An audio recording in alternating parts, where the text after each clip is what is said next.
An open letter to Lynette. Well, you bolt this bullshit lie. Now, choke on it.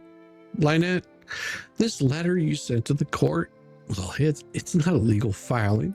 It's not a motion. It's not even halfway competent excuse. Hell, instead of doing the simple thing, instead of just showing up like a grown adult participating in the litigation that her happy ass started, you send a shrieking retreat, a performative tantrum filled with half-truths and crocodile tears. You didn't submit it to inform the court. You submitted it to avoid it. You're not confused. You're caged like a helpless tortoise. And now that the walls are closing in, all you can do is scream safety and hope some dumbass mistakes it for merit. You started with the usual long song and dance. I filed for bankruptcy.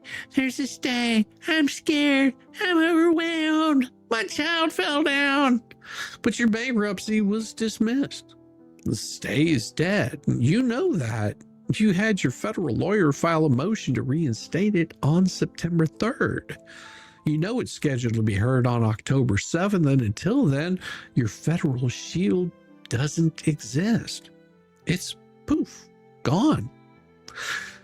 But you, in your typical victimhood behavior, could not even tell the truth. Hell, you threw together a panic note, hoping to bluff your way out of further obligation. Well, shit, sweetheart, that's not smart strategy. That's cowardice.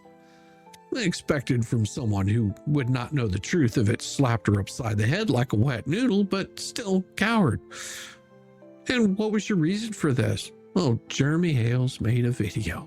Oh, what's your justification? Well, not a threat, no contact, just a public video. You claim he's trying to trap you into violating his protective order. Well, you left out one detail, though. The order is against you and John Cook.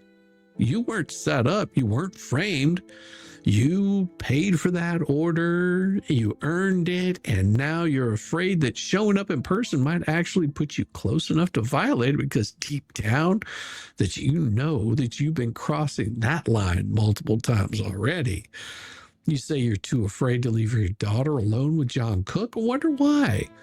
That's your trusted companion, right? Your errand boy, chauffeur, co-conspirator. But suddenly he's not safe enough to be left with your child for a court appearance? So is it true what you said about him? Are you going to change the story on that one too? Or is the real issue what the world might find out if anyone steps foot on your property? The porta potty out back, the shed doubling as a house, the smell, the rot, the fragile illusion that crumbles a second and neutral observer steps within 50 feet? Is that what Felicia has on you? Has she seen the rot, the decay? Did she threaten you? I mean, did she buddy up to some guardian advocates recently, didn't she? You're not afraid of the courtroom. You're afraid of exposure. You're afraid of what it would mean if someone looked just a little too closely at your residence and saw where your daughter sleeps, smells the decay, and realizes that you've been weaponizing motherhood as a legal shield while dragging a child through filthy and dysfunctional for sympathy points.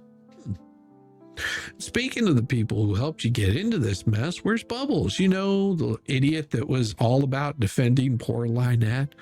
Or was that all about the child? Is this the same Bubbles who helped raise $5,000 for your bankruptcy, who you just fired?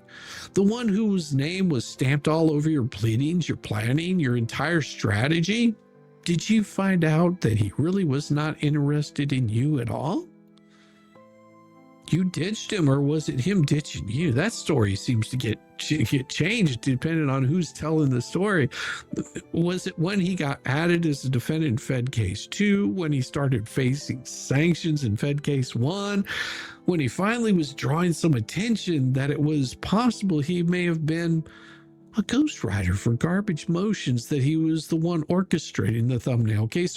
Or how about the trespasser case? Was he just a legal saboteur who used your name to lodge his vendetta against Jeremy Hales and got caught?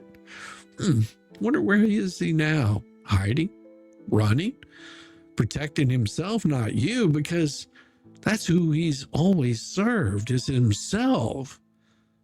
Let's not forget about Fleesa, the PR team, who raised money for you and then changed that story quick enough to be for your daughter.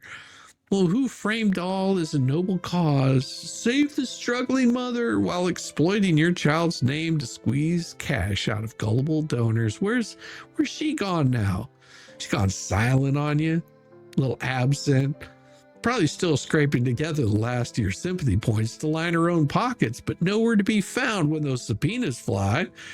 You think she's still on your side? Well, shit, she's not. She's cutting ties faster than you can make up another lie. She's busy repositioning, spinning, pretending she never stood beside you while still cashing in on your collapse. Hey, maybe she'll use the next round of donations to buy some cigarettes or bulk up for winter. Hell, she won't be showing up to court for you. That much is guaranteed, because she's just being sued also. You not seeing a pattern here?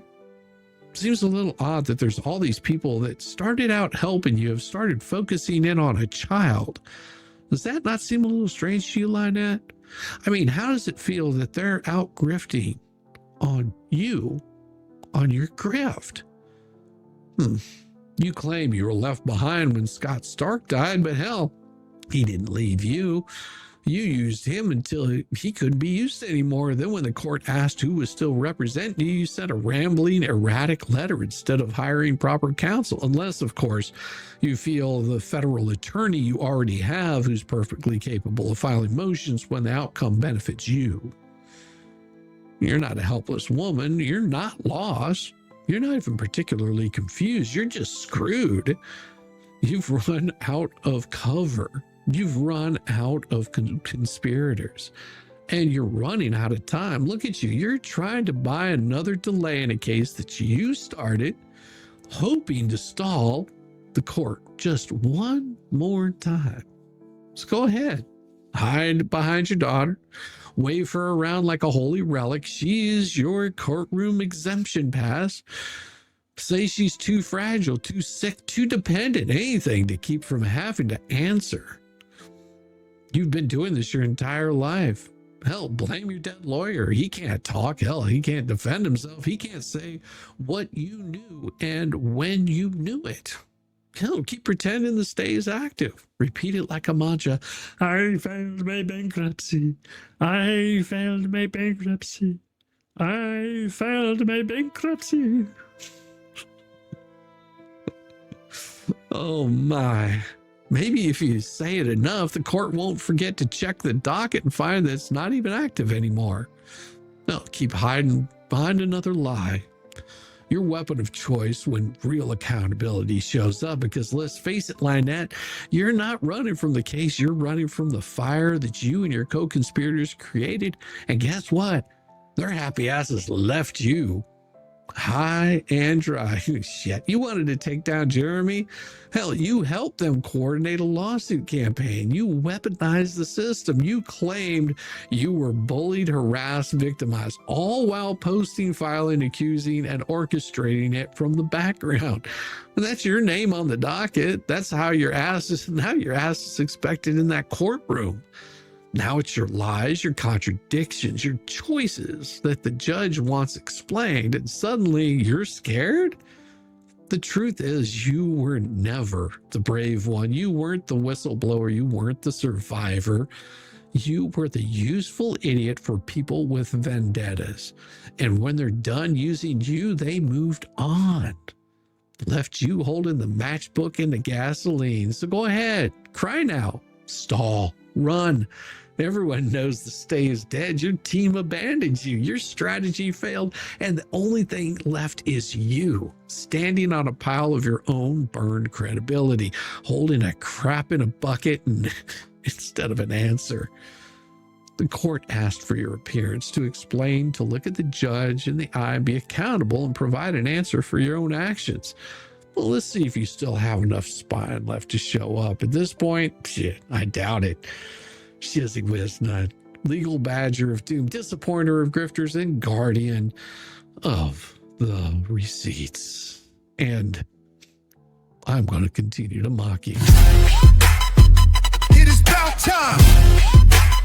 Let's break this mother down. With Shizzywhiznut.